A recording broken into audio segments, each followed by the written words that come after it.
Welcome to Kolel Avat Israel, Baruchim Abayim. We are today doing our special Tuesday class, Partners in Torah Foundation.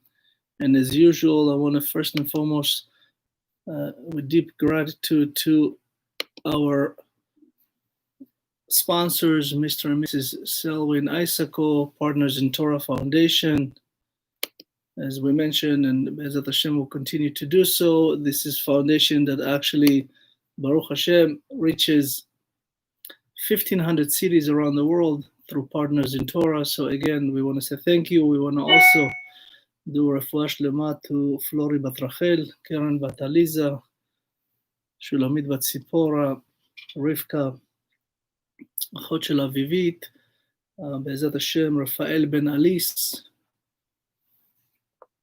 ברוך חי בן חיה מרים,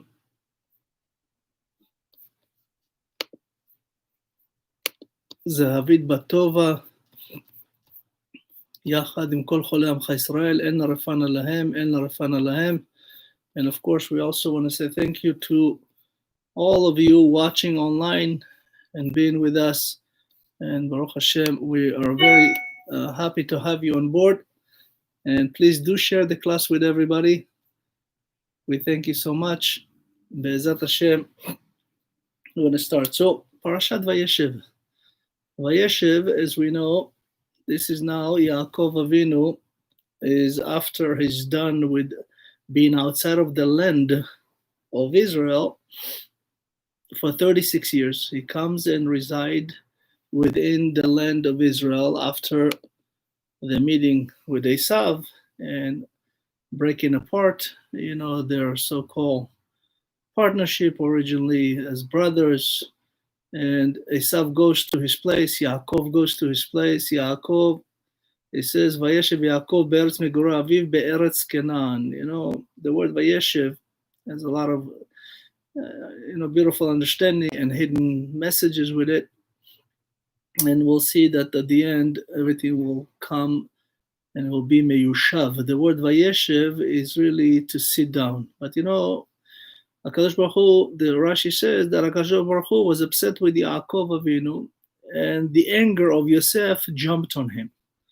So we know that Yaakov, the Zohar Kadosh bring by the Arizal says, and also mentioned with the Gaon Chida, Rabbi Chaim Azulai, it says that what does it mean that the anger of Yosef was really all of a sudden attacking Yaakov?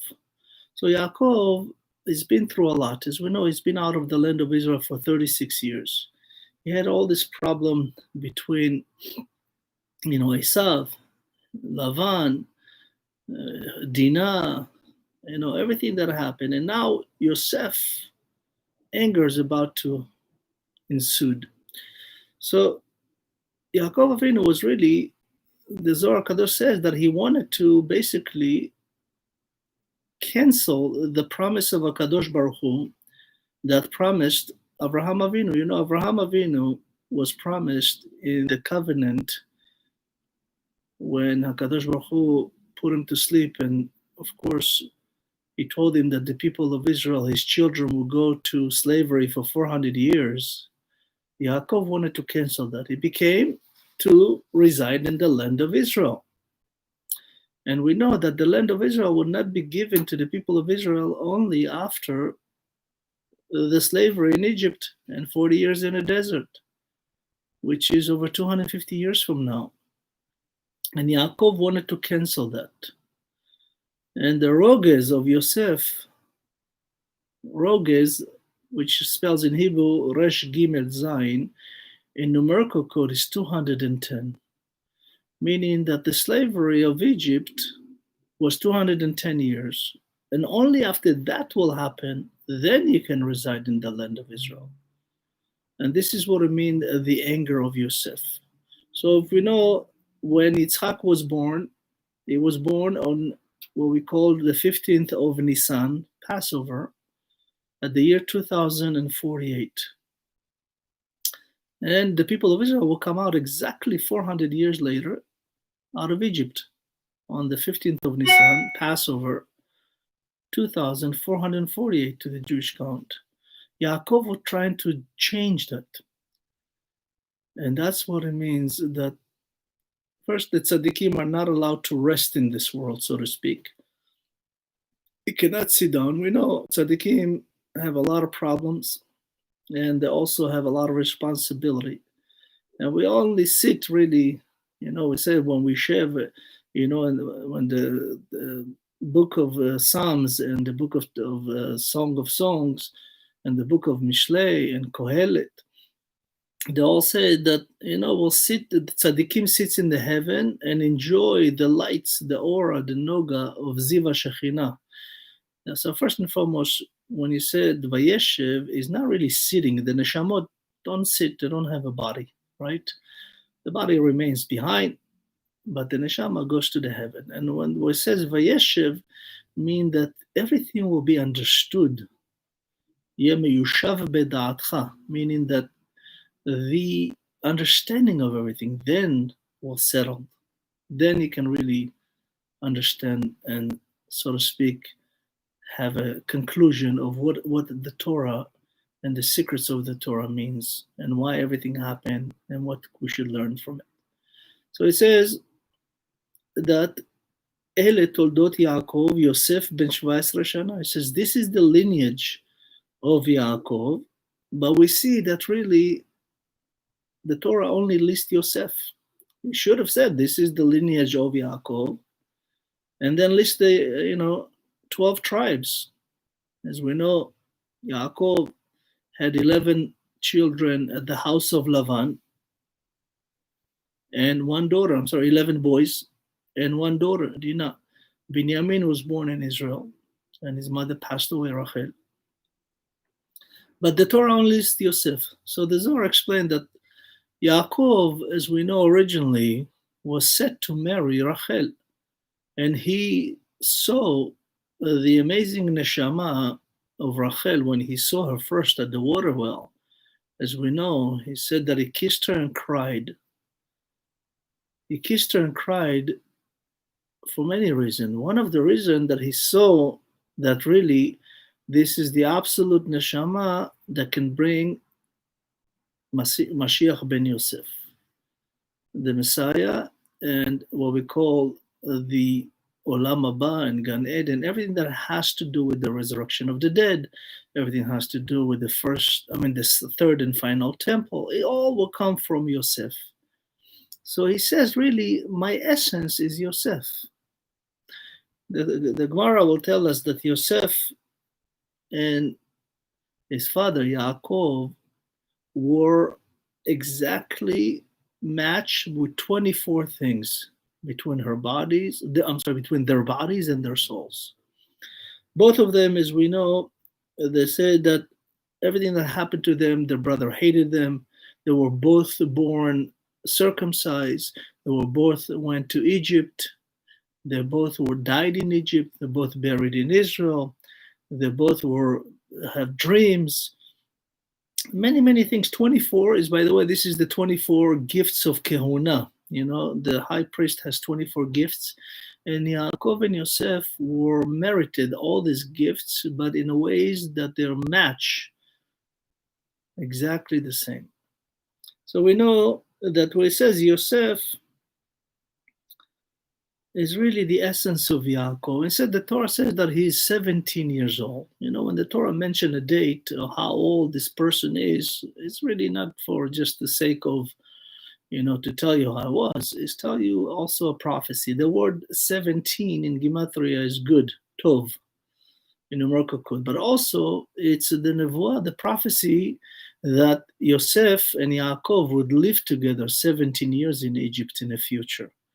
We know Yaakov Avinu right now, as we mentioned, he would go down to Egypt only 22 years from now.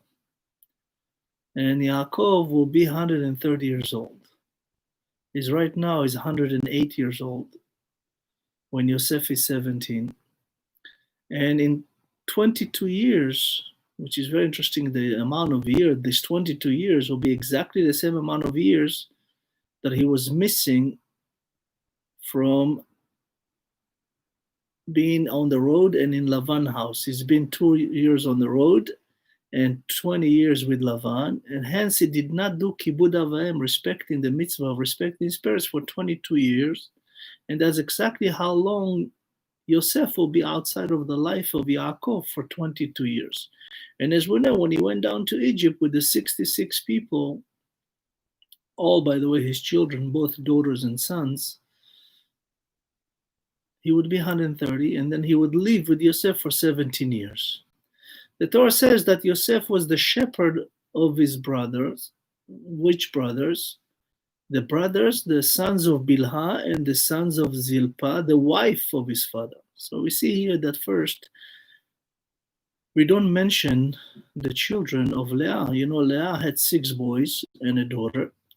And of course, the other 3 mothers, we know Rachel had 2 boys, Yosef and Binyamin, and then Zilpah and Leah were the maidservant originally, but now they call the wives of Yaakov because Leah and Rachel passed away, and now they're the mothers, Neshei, the wives of Yaakov. Always been the wives of Yaakov, by the way. All 4 mothers were sisters, half-sisters. Leah and Rachel was twin from one mother, and Zilpah and Bilhah were twins from the other mother, half-sisters. And it says that he was their shepherd, so to speak. So the Gemara will explain to us that the sons of Leah, which are Reuven, Shimon, Levi, Yehudah, Issachar, and Zevulun, the 6 sons, they were giving hard time to the children of Bilhah and Zilpah, not in a way to chaz v'chalila belittle them, but they wanted them to understand that they need to come up to the level of them in order to be the 12 tribes. Meaning, even though he came from a maidservant, so to speak, Yosef saw what the brother did, and he got close to them, and he was, so to speak, their shepherd. In a way, it's really teaching. We know that the Torah says, Vayave Yosef dibatam ra'a el aviem. Yosef spoke ill of them. So the Gemara will teach us that Yosef did not really understand a lot of the things that the brother were doing, and he thought they were doing sins, chaz v'chalila. The brothers knew a lot of the coded secrets of the book of Yetzirah. The book of Yetzirah, the book of creation, by the way, was given to Adam Arishon by the angel Raziel, and it was transferred all the way to Rabbi Akiva.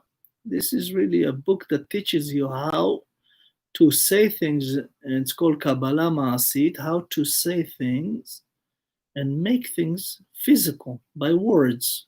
By the way, Rabbi Akiva took that book and really explained to us, in a sense, what it means. He kind of did an essay on it, and he wrote the book that we have today. It's called Sefer HaYetzirah. Rabbi Akiva wrote it. But in essence, they used to use name of Hashem, and let's say, for an example, they knew how to create a sacrifice, a korban, and eat it without even raising the cattle, nor doing a shchita, doing a slaughtering, kosher slaughtering, and cook it, or it was just by words they would have food. It's called Kabbalah Ma'asit. Today we don't use it. There is few people that know how to do it, but Yosef did not understand, and he thought, the Rashi says that he would see them eating a leg of lamb, and he thought that they just cut the leg by itself and left the lamb, and he would tell his father about these things. Of course, you're not allowed to say Lashon Hara. You don't really even supposed to, even if you understand or don't understand, you're not supposed to do. By the way, 3 people get punished when one person does Lashon Hara. When you speak ill of a person, these 3 people instantly get punished. The one that speaks, the one that listens, and the one that's spoken about. And we see here, because of that, the brother hated him so much. But of course, the Torah says, "V'Yisrael ahav et Yosef mikol banav ki ben zekunim hu lo." The Torah says that Yaakov loved Yosef from all But the Torah says V'Yisrael, uses the name Israel, but there is the extra letter Vav, and Israel. So who else loved Yosef? The Zohar says HaKadosh Baruch Hu even loved Yosef more than the other brothers. In essence, Yosef will bring Mashiach. Right? There'll be Mashiach ben Yosef and Mashiach ben David. And HaKadosh Baruch Hu, he loved everybody. He loves us all, of course. But when it comes to Yosef, he's the only one that's considered tzaddik, true tzaddik in the Torah. Yosef HaTzaddik. We'll get to it in a minute. And he says that he's called the son of Zekunim, meaning the youngest son, so to speak. But it's technically is wrong, because the youngest son will be Binyamin. But if you remember, Yaakov Avinu lost Rachel over the birth of Binyamin. Because when Rachel gave birth to Binyamin, she called him Ben Oni, the son of my sorrow, because she died right after giving him birth. And Yaakov changed his name to Binyamin, the right son. But in a sense, Yosef was really always the one that Yaakov was looking for and waiting for. And this is the one that he loved more than everybody else. And he made him what we call, by the way, the word Zekunim is an acronym. The Arizal said that Yaakov Avinu taught Moshe to Yosef the entire Torah, but he focused on 5 Gemarot, 5 Masachtot, which is the acronym of Zekunim, which is Raim, Kiddushim, Nashim, Yebamot, and Moed. You know, there is those 5 trackets that Yaakov Avinu was teaching Yosef in order to maintain what's about to come. Remember, Yosef is a child, 17-year-old, teenager. Yaakov is a prophet. He sees into the future all the way to Mashiach ben Yosef. So he sees what's about to happen to Yosef, and he teaches him these 5 specific masachtot in order to survive in Egypt. And we'll see that in a second what happened and why this exactly Zekunim is used here without the letter Vav. And he says that he made him a garment with lines. Vayas lo kutonet pasim. So, by the way, the word Zekunim is also the word Raz, secret in Hebrew, which is 207. In essence, it transferred to Yaakov, transferred to Yosef, all the secrets of the Torah. And it says that HaKadosh Baruch Hu allowed Yaakov to transfer the secrets of the Torah. As we know, Yaakov had many prophecies, all the way from Sulam Yaakov, the ladder of Yaakov, through Egypt, through all the way to Mashiach. But when Yosef is with him, he would be able to have this kind of Ruach HaKodesh. But when Yosef was not with him, he lost all of that. And we'll get to it in a minute and see what's really happening here. It says that the Kutonet Pasim, by the way, this garment, why the Torah call it Pasim, is really in essence is 4 things that Yosef will have to be challenged with. But of course, he will pass. So we know the word Pasim is 4 problems that Yosef had in his life. Well, the first one pays for Potiphar. We know the executioner, the head executioner of Egypt, Sarat Abachim, was Potiphar. And he bought Yosef. We'll get to it too. The second one, Samech, for the Pasim, Samech is Socharim, merchant, that dealt with the sale of Yosef. And of course, the Yud Ishmaelim, the Ishmaelites that bought him, and the Midianite that sold him. So this is Pasim, in essence, what HaKadosh Baruch Hu telling Yaakov when he make him this garment. By the way, this garment was made out of a very fine linen, silk, and it had no sleeves. It's to show, usually the royalties wear garment without sleeves. Sleeves usually were servants that are outside in the sun all day, had no shade. nobody holding an umbrella over them, so to speak. But royalties don't wear clothes with sleeves. And he says, and remember, we mentioned that Yosef is 17 years old. And his brother, the Torah says, they saw that Yaakov loves Yosef more than ever, and they hated him to a point that they could not even say shalom to him. They cannot even say hello to him. And the Torah says, "Velo yachlu dabero leshalom." They hated him, and they could not say leshalom, not even say hello. But the Torah writes here leshalom without the letter vav, which is leshalem, like he has to pay. Leshalem in Gematria is 400, meaning alluding to the 400 years that was promised to Avraham Avinu for the slavery of the people of Israel in Egypt. And says, Vayachalom Yosef chalom vayaged le'achav vayosef otzenoto. The Torah says that Yosef has a dream. It doesn't say what kind of dream. So technically we have 3 dreams here, not 2. Because the Torah will mention 2, exactly the details of the dreams, but when it comes to the first dream, the Torah does not really say what it is. But regardless, because of this dream, vayaged le'achav vayosef otzenoto, they hated him even more. So we know that they got to a point when they hated him so much that they really wanted to kill him.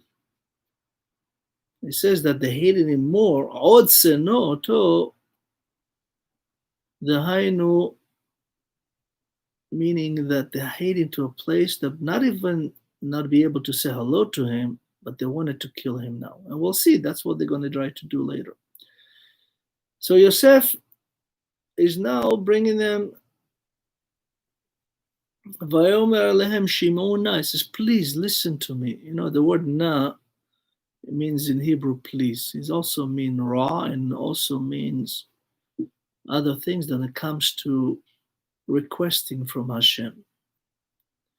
And as we know, Moshe Rabbeinu, for an example, used it to heal his sister Miriam. It says, El na refana la. It says twice, El na refana la, and she was healed without even mentioning her name. Or when Yaakov says, Hatzileni na miyad achi, save me from my brother Esau. Please, Hashem, save me. Not just now, in the future. We know na, it stands for there are 4 times na that related to Yaakov, and each na, nun aleph, is speaking of what, the exile of the people of Israel, the children of Yaakov. Nebuchadnezzar and Achashverosh, the first na, nun aleph. And then we know we have what we call Nicanor and Antiochus. This is the whole Hanukkah story, the destruction of the temple, the second temple.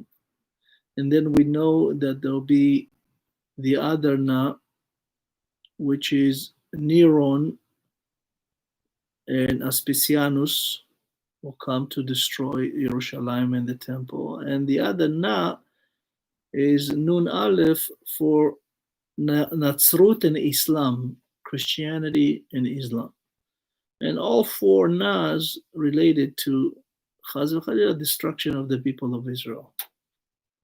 So we know that HaKadosh Baruch Hu now says that Yosef says to them, I want you to listen to this dream that I dreamt. And he says, we are collecting sheaves, betoch hasadeh, in the field, and your sheaves come and they come around me and they bow to me, to my sheep. So, in essence, this is a prophecy of days of Mashiach. What Yosef was telling them, sheaves, is very interesting. This is how we make bread, right? You take chita in Hebrew.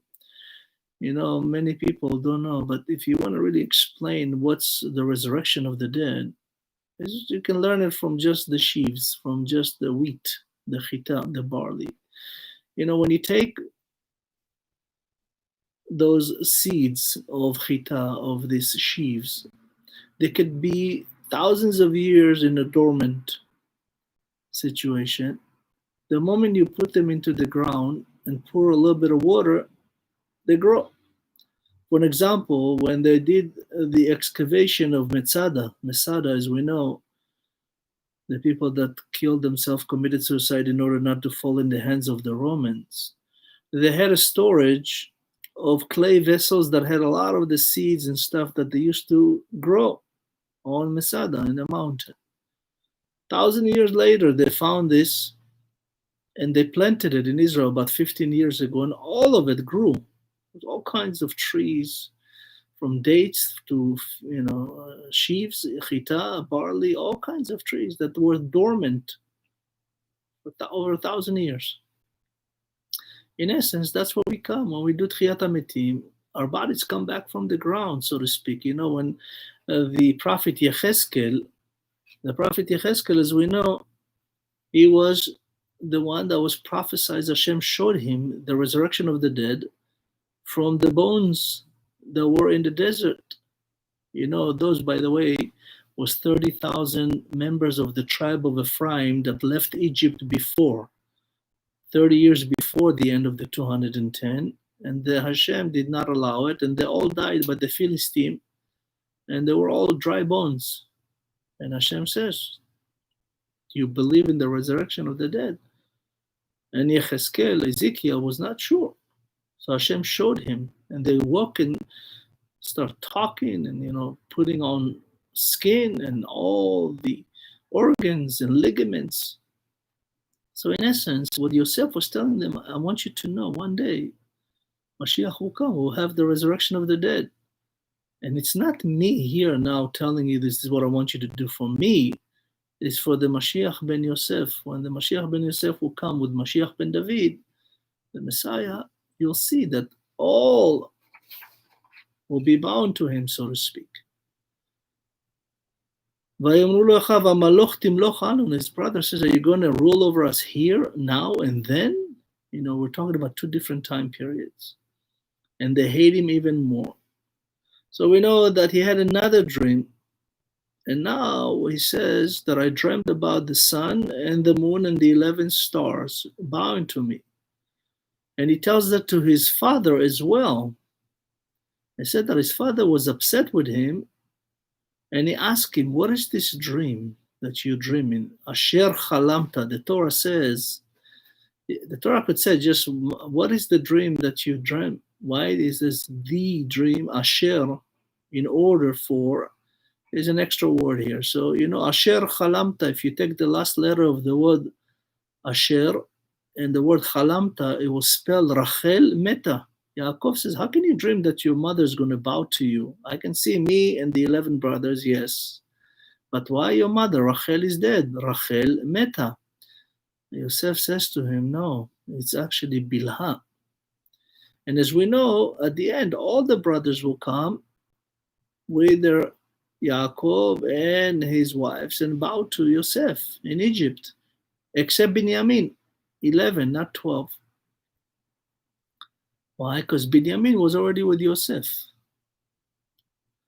So, but it says, Aviv shamar et hadavar, his father kept it.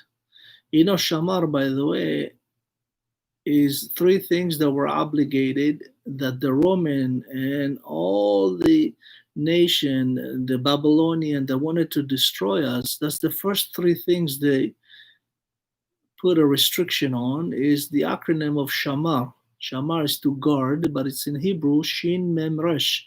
Shin stands for Shabbat, keeping the Sabbath. Mem for the Milah, for the Brit Milah, for the circumcision. We're obligated on the 8th day. And of course, Resh is for Rosh Chodesh, keeping the Jewish calendar in order to do all the holidays on time. Aviv Shamar et hadavar, Yaakov says, in essence, I want you to know, when you keep those things, Hashem will guard you. And as we know, Vaikanu bo echav ve'aviv shamar et hadavar, his brother are jealous to him. Yosef, by the way, speaking of Hanukkah, that's coming next few days, on Thursday, Be'ezrat Hashem, in 2 days, Wednesday evening, we light the first candle, is Yosef, as we know, he was the only one that can defeat what we call the Edomites, the Amalekites, the Greeks, the Romans, all of them. Yosef in Gematria is Antiochus, and Yosef is also in Gematria Kin'ah. Kin'ah, as we know, is jealousy. The jealousy of the Goyim and the Jewish people created the so-called anti-Semitism. Anti-Semitism brought to the world really when we received the Torah on Mount Sinai. That's when the nations start hating the people of Israel, because they regret not being part of it and not being the chosen one. And then the moment you have a chosen one, everybody starts plotting against them. It's one against all, right? And Paul, we see here that the Torah says that his father kept it, as we mentioned. And they said that the brother went to feed their cattle in the city of Shechem. So we know the city of Shechem has been a very problematic place for the people of Israel. We have the whole story of, as we know, Dinah was raped there by Shechem ben Hamor. And we know that in the results of that Shimon and Levi, the two brothers, 13-year-old brothers, came and killed 24,000 Arabs there. And then we know that in Shechem, from that area, Yosef would live and be sold to slavery. And from Shechem, we know the fear of Yaakov that he experienced because of the revenge that Shimon and Levi did was a big pachad Yaakov, the fear of Yaakov. And as we know, in the future in Shechem, that will be when the two kingships of Israel will be split between Mamlechet Yudah and Mamlechet Israel, between the two tribes of Yehuda and Binyamin and the other 10 tribes that were ruled by Yeravam, and the other two tribes, the children of Israel, that were ruled by Rechavam, the son of King Solomon. That's why, by the way, when Avraham Avinu in Parashat Lech Lecha, when he came to the land of Israel, Avraham Avinu went to Shechem and to Me'arat HaMachpelah. He went to do a tikkun. He went to do a fix for all the events that will come and happen, but will come out good out of it in the end.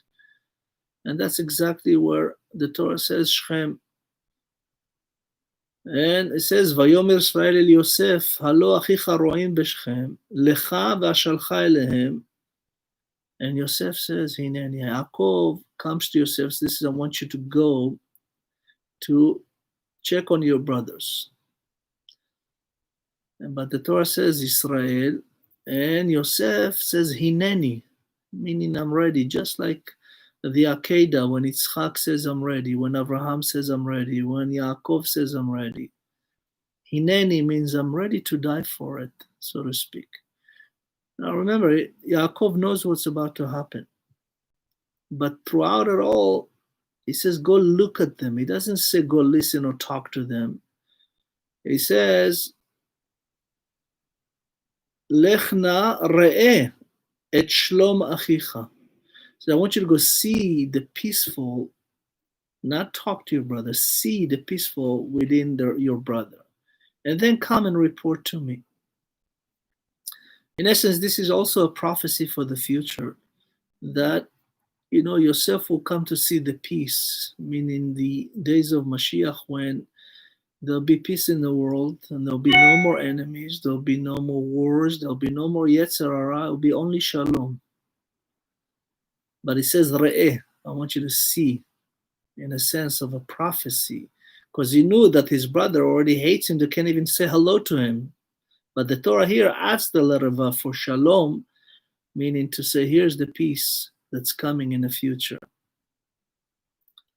And of course, Vayishlecho me'emek Hebron vayavo Shechem. Yaakov is escorting Yosef half of the way to the valley of Hebron, where Me'arat HaMachpelah is, right?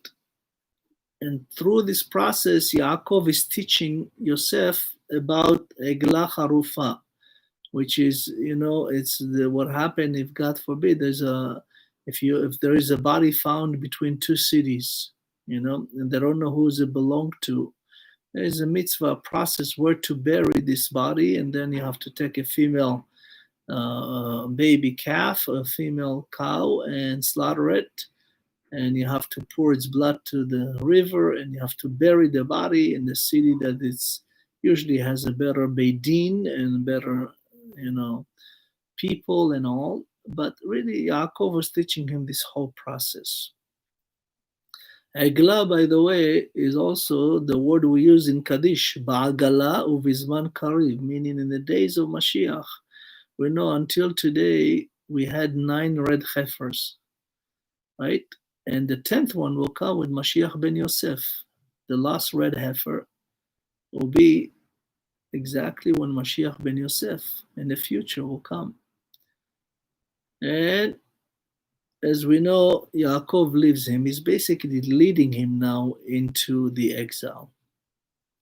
As we mentioned before, Yaakov is a prophet. He knows what's about to happen. And he will also understand a lot of things that the brother are telling him lies, but he would not rebuke them yet. And it says that Yosef came Shechema. The Torah adds the letter Hey to the city of Shechem. Every time Hashem adds the letter Hey to a city, that means Hashem is there to guard him. Don't worry. He sends an angel even. Said the Malach Gabriel came. He says to Yosef, Hagidana, he says to him, Vayomer, Vaishalo Aish Le'amor, Ma tevakesh. The angel says, Yosef, what are you asking for? You look lost. He says, I want to find out what's going on with my brother. And the angels, Gabriel says to Yosef, they already left you, meaning the Torah says, Nasau mizeh. Nasau mizeh. They already left you not to be included in the 12 tribes. The word mizeh, zeh, in Gematria is 12, meaning that they don't consider you part of the 12 tribes anymore. They left you and they already have a din. That's it. Nelcha Dotena. Dotena is din, Datan, as we saw, the city of Dotan is din, Torah, Natnu. They already came up with a decision as 10 brothers, a full Sanhedrin, as a minyan, to basically excommunicated you and to do a cherem on you. You're not considered part of them. It says, continue, even though the angel told him, listen, they don't really consider you. But Yosef, as we know, is adamant about, is a tzaddik. He doesn't give up. He goes to Dotan. He goes to face the challenges ahead of him. He doesn't go back. He could have said, I went, the angel came to me. He said so and so. He could just tell his father. That's what his father instructed him to do. Lechna v'hagid ali, go and then tell me later. So we know that Yosef does not fear and continue towards the danger that lurk for him in this very near future. And of course, they say that they saw him, the brothers saw, ויראו אותו מרחוק, ובטרם יקרב אליהם, ויתנכלו אותו לעמיתו. So they saw him from a distance, and they send wild dogs to kill him. And as we know, those dogs actually end up bowing to Yosef. And the brothers saw that and like, what's going on here? So they said, we have to kill him now. And they said, they're already plotting. It says, and now, because we see this ridiculous boy, halazeh, they say, Lechahu v'nehargeu v'nashlechu be'achad haborot, says, let us go kill him and throw his body in one of the holes in the ground in this area of Dotan. And of course, Reuven hears that, and he actually saves Yosef. Reuven, he takes charge, he's the Bechor. That's why, by the way, Yaakov, still after all said and done, told Reuven, Bechori, Ata Reshit Oni. Says, you are my Bechor, even though Yosef is also my Bechor, but you, because you acted As we know, in the future, when Yaakov Avinu will pass, before that, they all will gather around his bed, and he will tell them the brachot, to give them the blessing, but he could not give them the end of days. In his prophecy, he did not see the ketz, he did not see the ketz, and he gave, and he said the blessing that he says to Reuven, you are my Bechor, firstborn, Rashit Oni. They say that Yaakov Avinu, the first time ever that he's been with a woman, he was 84 years old. It's the first time. We know that Adam Arishon sinned with the sin of sex. We know that when he ate from the tree of knowledge, so to speak, wine, grapes, he immediately had relationship that was really not allowed to happen yet. And back then, as we know that as today, they said the best time to have relationship, to have consummated, should be done on Friday night after midnight in order to have good children. And Adam did the sin immediately within the 10th hour of Friday, before Shabbat. That's why he never mentioned, everything that happened to him happened within 1 hour. He did everything. He had, so to speak, sex with his wife, and 5 children born within the hour. 2 went up, 7 came down. He was thrown out of heaven within this hour, the 10th hour. The reason that we have pregnancy now for 9 months is because Hashem forbid on the 9th hour this, not to do anything bad, not to eat from the tree. And of course, everything happened, and Adam never really was even one Shabbat. He was not able to keep one Shabbat in heaven. He was thrown out before Shabbat even. So it says here that because of Reuven saved, Yaakov came to do a tikkun for Lavan for this having children not in the right time. That's why Yaakov waited 84 years. 84 Gematria Daf, is meaning that in order to turn a page, Yaakov, remember, Hashem only spoke to him when he was 63 years old on Temple Mount Haramoyah, where Bet HaMikdash will be. That's the same place of the Akedah. And Yaakov, the first time he's been with a woman, with Leah, he was 84 years old. He came to do the tikkun, both of Lavan, as we know. He was a reincarnation, of Adam Arishon. He was reincarnation of Adam. And Reuven says to them, do not spill the blood of Yosef, meaning don't kill him. And ashlichu el abor hazeh asher bamidbar, v'yad el tishlechu bo leman atzilo oto miyadam le'ashivo el aviv.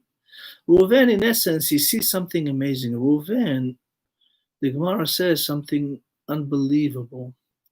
Reuven sees Yosef begging the brothers, crying, please don't kill me. They wanted to kill him. Yosef was basically left Hashem that moment, in a sense. That's what Reuven saw, and he begged his brother. So Reuven says, let me change that. Let me take him away from his brother and let me put him in a hole where he's only with Hashem now. He has to pray to Hashem. And that's what David HaMelech, King David, said in the book of Tehillim, that Al tiftechu ba'adam ki en lo teshua. Don't trust mankind, only trust Hashem. En od milvado. And Reuven, in essence, also understood something amazing. He says, if we kill him, the Gemara says that 12 months, after 12 months of the dead person, he's forgotten. Meaning that after the 12 months tribe that we say Kaddish, and the person goes to stand for trials for 12 months, after that, he started getting forgotten. People forget about him. And its time does its thing. So he said, if we kill him, Yaakov prophecy will come back after 12 months. Because that's what the Gemara says. But if not, if we keep him alive, Yaakov will lose his prophecy because he only was able to prophesy when Yosef was with him. And that's exactly what happened. But before they do that, by the way, it says, Lehashivo el aviv. In essence, he said, this is really the returning to, Hashem. In order to Yosef to return to Hashem, to his father, to his maker, he has to be in the hall. Because, when we say, Mima'amakim keraticha Adonai, when David HaMelech says, I called upon you from the depth of the earth, it's not just physical depth, it's also the depth of my sorrow. Yosef was at the depth of his sorrow. They said that the hole they threw him in had no water, but it had snakes and scorpions. And only by the prayers and the emunah that Yosef had, he called upon Hashem to save him. That's exactly what happened. Said that the angel Gabriel came and removed all the snakes and all the scorpions. And then Hashem does another miracle. So, of course, they know that they throw him into the pit, into this hole that was 20 amma, which is about 10 meters, some say 12 meters depth. You cannot even see the bottom, it was so dark. And they take his garment. The garment is really what his father made him. And then they will take the blood of goat and sprinkle it with the blood of goat. And that's what they're going to bring later on to Yaakov. Vayishvu le'echol lechem, they sit down to eat. By the way, that moment, when they sat down to eat from the heavens, later on, Yosef will decree such curse on them that these 10 so-called brothers will be the 10 righteous people that will be killed by the Romans. Asara Ruge Malchut, to include Rabbi Akiva, Rabbi Yudah, Rabbi Ishmael, Rabbi Tardayon. Those are the 10 brothers, 10 neshamot, those reincarnation of these brothers. But we'll get to it in a minute. And we see that here, after they eat and they see that there is Orchat Ishmaelim Ba Migilad, the Ishmaelites coming from the place.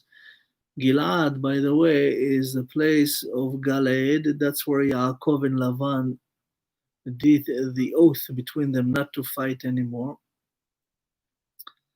And of course, the Torah says that they carrying Nechaot Utzeri Velot. Usually, the Ishmaelites back then and even today, they carry a lot of crude oil, something that smells really bad. That's why Hashem blessed them. That's why they bow to the ground and not to the heavens, like the Jews. And they were carrying this time carrying smelly, beautiful things. And by the way, if you read Pituma Ketoret, the incense that the Sephardim read it 3 times a day, on Shabbat, we also add another things that we call that Yaakov, when Yaakov understood that Yosef was there, when the brother went down to look for food in Egypt, he says, the second time after they came, when Binyamin was left behind, Yaakov says to them, אם כן, איפה זאת עשו ככו לכם נחאות וצרי ולוט ובוטנים. Yaakov is basically telling the brothers, I know that Yosef is there. Take him what he likes. That's what we used to eat together. And this is what the Ishmaelites that's coming now to take him to Egypt, it has the same thing. And of course, Yehudah now is saying, why we should kill Yosef? Let's take him. Let's plot to just pretend to kill him, but let's sell him to the Ishmaelite. And because of that, Yehudah, by the way, later on the parasha will come the whole story of Yehudah and Tamar, and the death of 2 of his children is because he was the king back then. He was the rulers of all the tribes, and he should have acted as a king, and he did not. He actually sold. He's the one that plotted to sell That's why the Maccabim originally suffered a lot. And Yehudah HaMaccabi, as we know, it came from Yehudah. And let's sell him. But of course, while they're discussing the sale of Yosef, the Midianite comes and they take Yosef out of this and they sell it to the Ishmaelite for 20 kesef. 20 kesef, 20 kesef.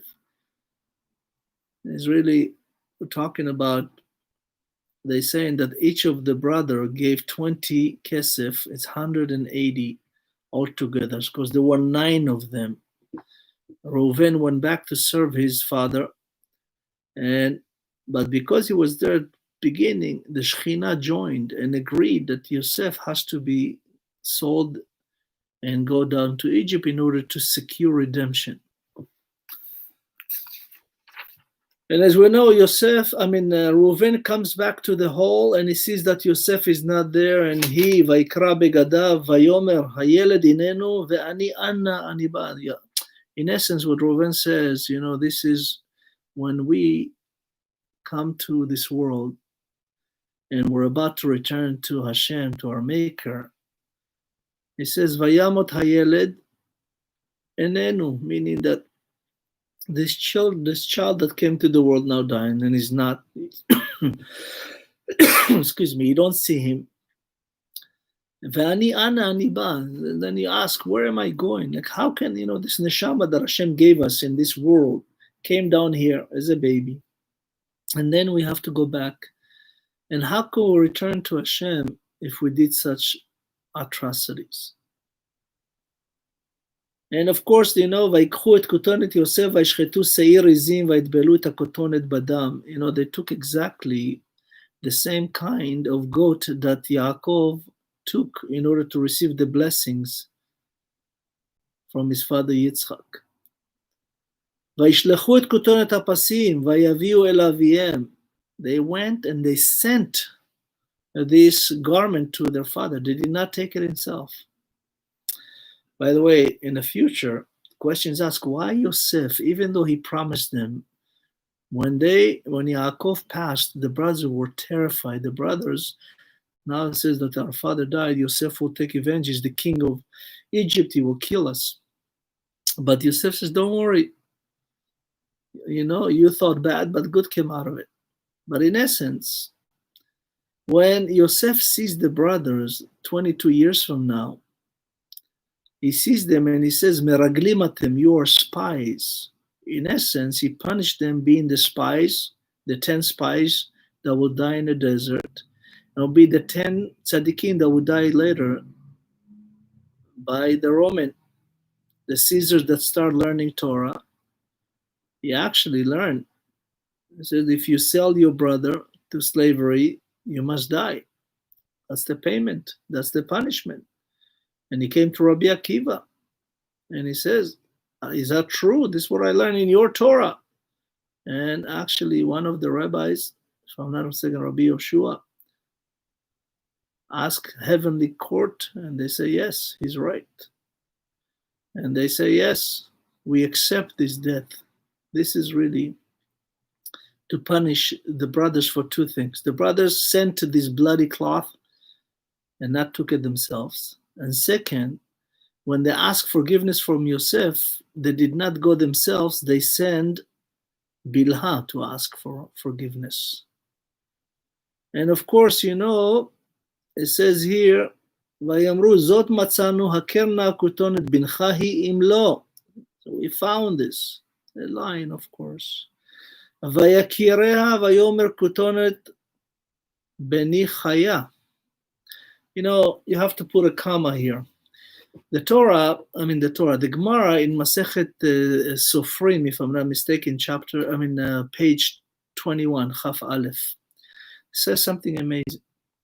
The Gemara says when they brought him the garment, Yaakov says, he looks at it and he sees that yes, there is blood, but there's no marking of any bites. There's no bite. They said that a wild animal, a lion or whatever, a tiger or some sort of an animal killed him.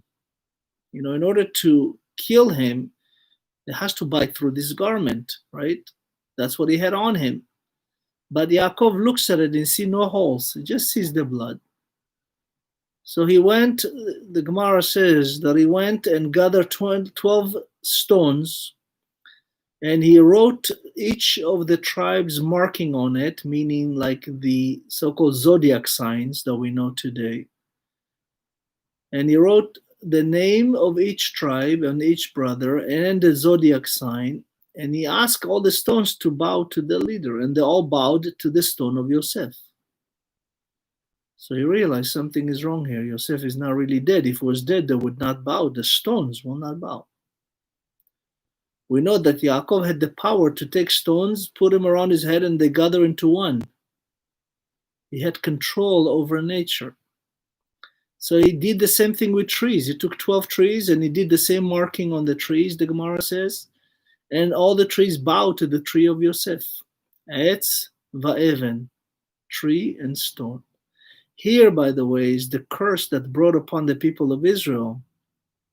In the book of Deuteronomy says that when we leave Hashem promised that will be spread among the nations of man-made religion, the nation of the wood and the nation of the stone. Etz va'even. Because Yaakov realized that they're lying, that he's not really dead, he punished them to be among the nations of the wood, hence Christianity, the cross, and the religion of the stone, hence Islam, Mecca, the big stone. Yaakov, it says, Vayomer kutonet beni chaya. It's alive. My son is alive. His neshama is still chaya.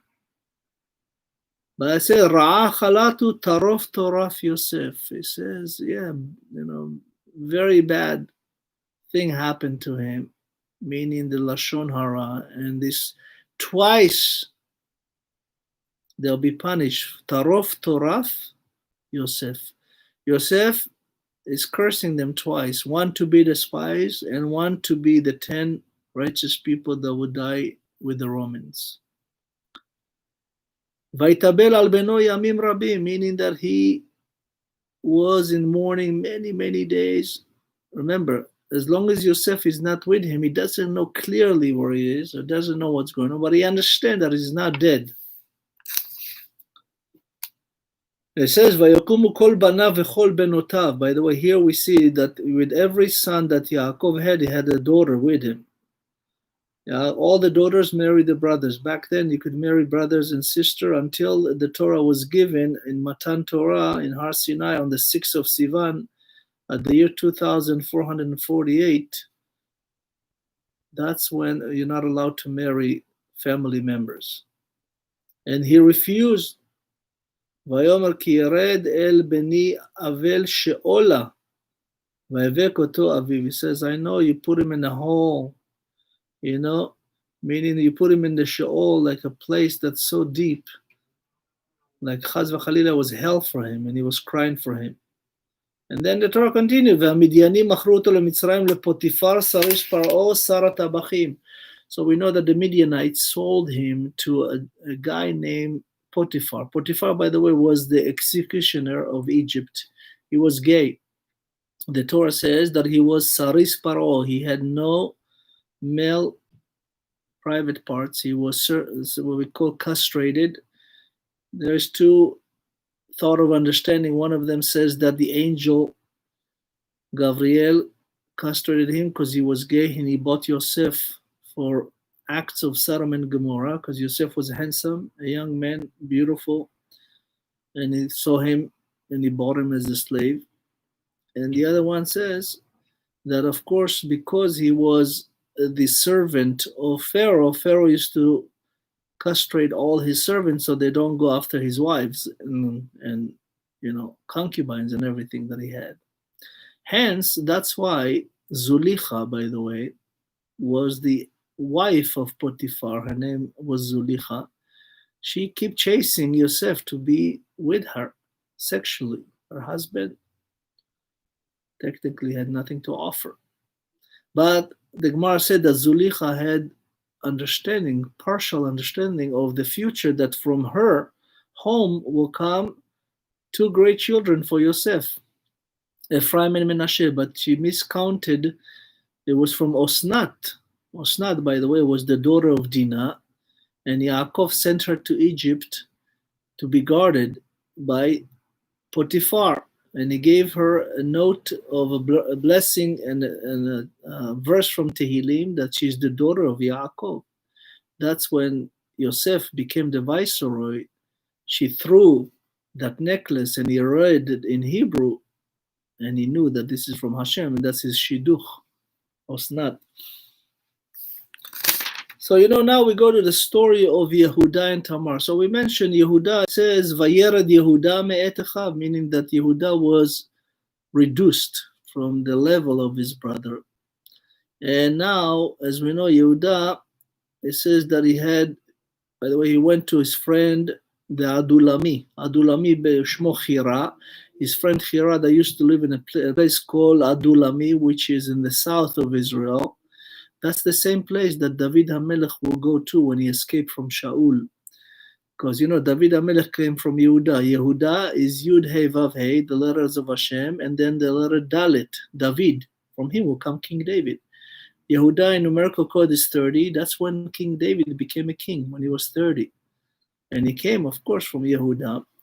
And Vayar Sham Yehudah bat Ish Knaani, Ushmo Shua Vaikachea. So he married one wife, and she had 3 children. The first one was the second one was Onan, the third one was Shelah. As we know, the first 2 sons were not good. By the way, the first son married Tamar. Tamar, by the way, was the daughter of Shem. When the son of Noah, Shem, had the yeshiva, Shem and Ever, his grandson, they say Tamar was his daughter. And she married the king of Israel, so to speak. The son of the king of Israel at the time was Yehudah. And her first husband, in Hebrew, rearranged Ra, was very bad. And the second husband, Onan, there's a mitzvah.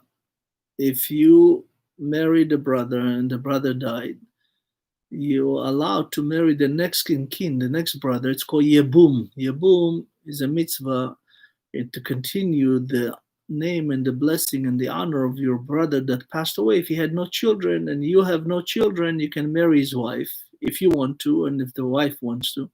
Otherwise, if not, the mitzvah Yebum has to be canceled. And by the way, if you take the first few words, the 4 words of our parasha, Vayishev Yaakov be'eretz megurei, it's the first 4 letters of each word spells the word Yebum. Yebum is the mitzvah of Yehudah and Tamar. In a minute we'll see. So we know that the second one died because he was what we call zera lebatala, spilling seeds for no blessings, and he died. And Yehudah now sees that 2 of his sons died, even though he promised his third son to Tamar. Until he grows up, he realized that there is halacha. If 2 sons die from one woman, then this woman it's allowed not to give her the third son because it's called isha katlanit. But of course, we know that the Torah says that the wife of Yehudah died, and Yehudah goes to his friend, and of course, Tamar hears about it. Tamar is very, very big tzaddiket. Remember, she come from the father. Her father is Shem, was the Kohen of Yerushalayim. Melchizedek, this is actually what we call Shem. He was the one that was the Kohen in Yerushalayim. By the way, when we spoke about the 10 tzaddikim that would die, they were killed by Adrianus Lupianus, which actually he's the one, the Roman Caesar that made the decree after he learned Torah. So let's continue here. So now, Tamar, the Torah says, after Yehudah's wife died, and he went to his friend, Tamar heard that, and it says here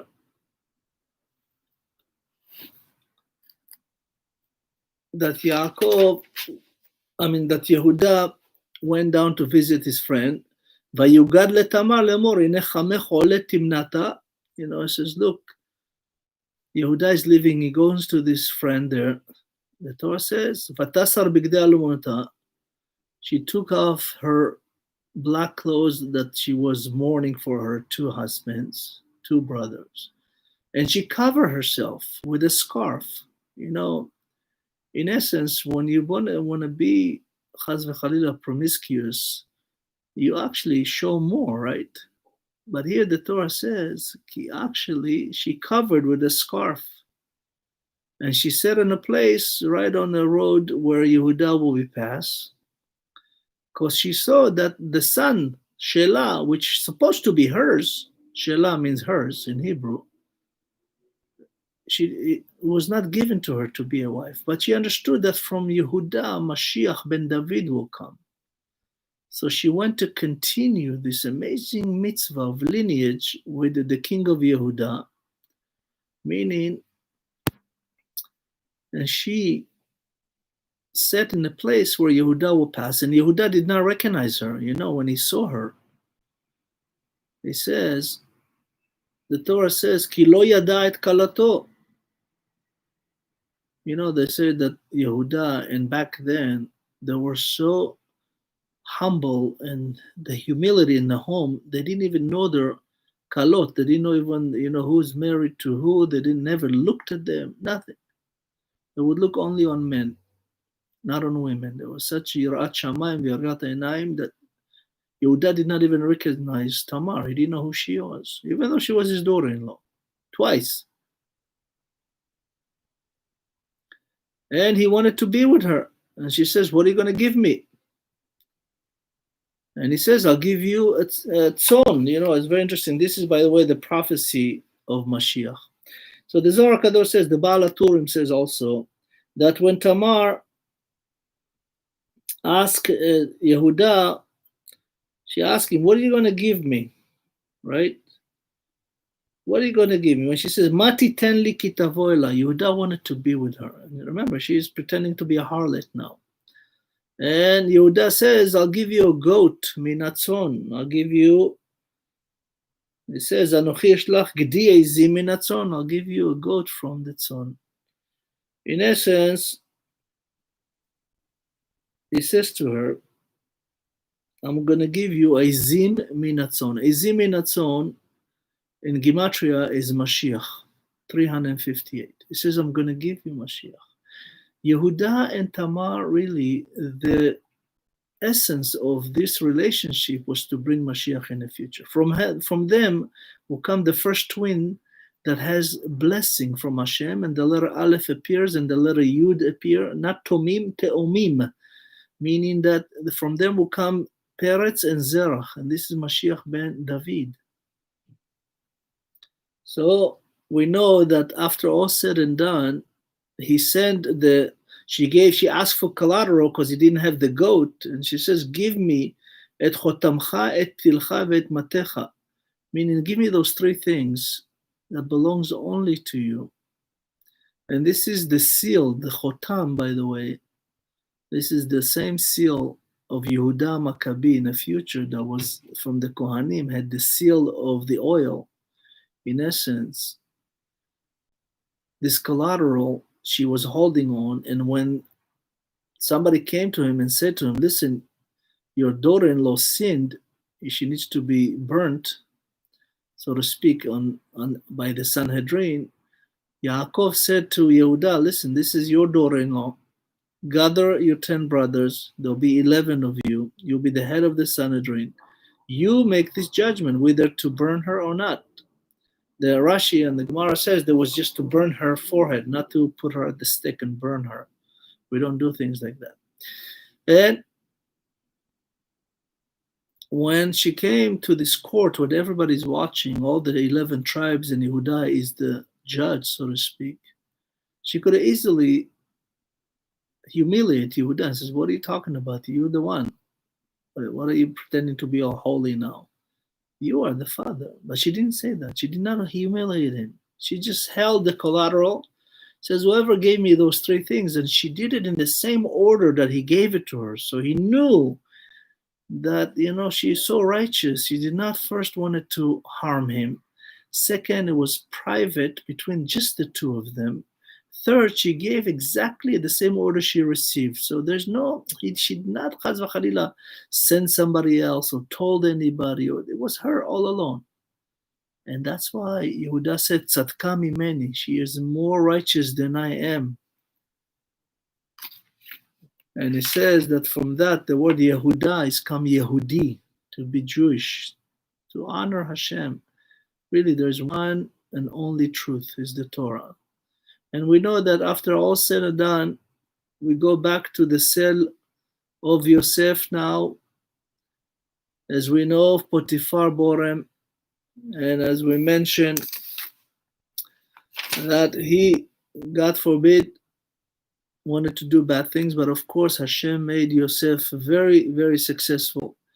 Vayar Adonav ki Adonai ito. Even Potiphar realized that Hashem is with Yosef. Matzliach, Hashem, he said that Hoseh Adonai Matzliach be'ado. Vayimtza Yosef chen be'enav. And we know Potiphar, remember, he is the most killer person in Egypt. He is the head of the execution. And even him recognized God, and even him recognized the greatness of Yosef, that Hashem is with him. And vayimtza Yosef chen be'enav, vayisharet oto. He says, vayafkedo al kol beito. He says, you're in charge of everything in my home, but not my wife. Of course, Potiphar knew his wife. She was not a decent woman. And of course, that it says that because he was so handsome, Yosef yefeh toar v'yefeh mar'eh,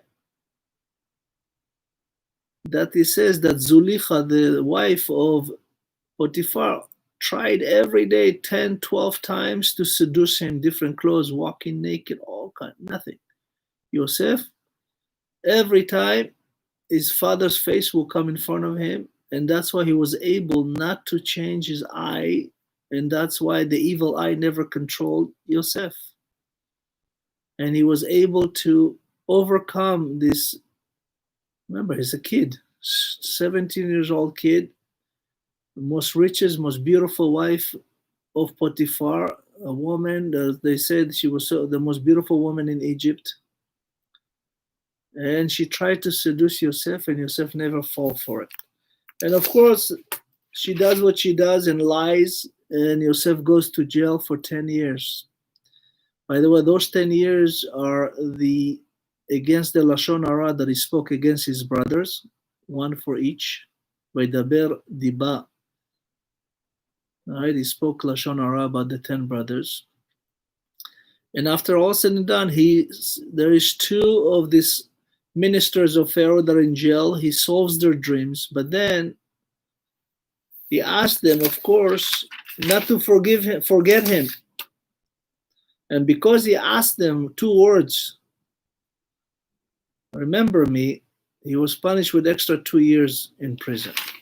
So after all said and done, the Torah finished with this, Velo zachar sara mashkim et Yosef vayishkachehu. Says the minister of wine did not remember Yosef.